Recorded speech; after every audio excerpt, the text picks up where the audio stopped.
ခံထားတဲ့ကုန်းမောင်ခေရွှေနန်းတော်ကြီးစီကိုခက်တလောက်တွားကြည့်ရအောင်။ဒီနေ့မှာတော့ဘိုးတော်ဖျားဟာသူ့ရဲ့အိုမင်းလာတဲ့ရုပ်သွင်းကိုကြည့်ပြီးတပြင်းချလို့နေပါတယ်။ဘရင်ကြီးကပေါ်ဦးငါကိုရောမြက်ရောငါတိုင်းသူပေးထားတယ်ရောအသက်ရကျော်ရှိရွှေနေနိုင်အောင်ဘယ်လိုလုပ်ရမလဲဟဲ့လို့မေးလိုက်ပါတယ်။ဘရင်အမေကြောင့်နန်းတော်တစ်ခုလုံးတိတ်ဆိတ်သွားပါတယ်။ပညာရှိအမတ်ကြီးဥပေါ်ဦးကတော့ခဏတာစဉ်းစားပြီးမှန်လားပါဗျာအသက်ရှည်လို့တော့အသက်ကိုမှန်မှန်ရှူရပါမယ်ဗျာလို့ဖြေလိုက်ပါတယ်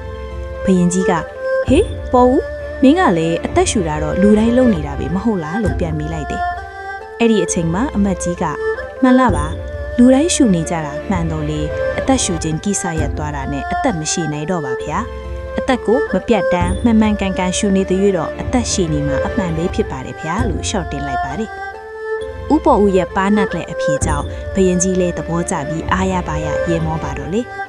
ဒီပုံပင်လေးကတော့ညံရှိသူတို့ဟာဘလို့အခက်အခဲမျိုးကိုမစိုးစကားအရာနဲ့ချုံးမွေအောင်ဖြည့်ရှင်းနိုင်ကြလေဆိုတာဒီပုံပင်လေးကတက်တည်ပြနေတာပဲဖြစ်ပါတယ်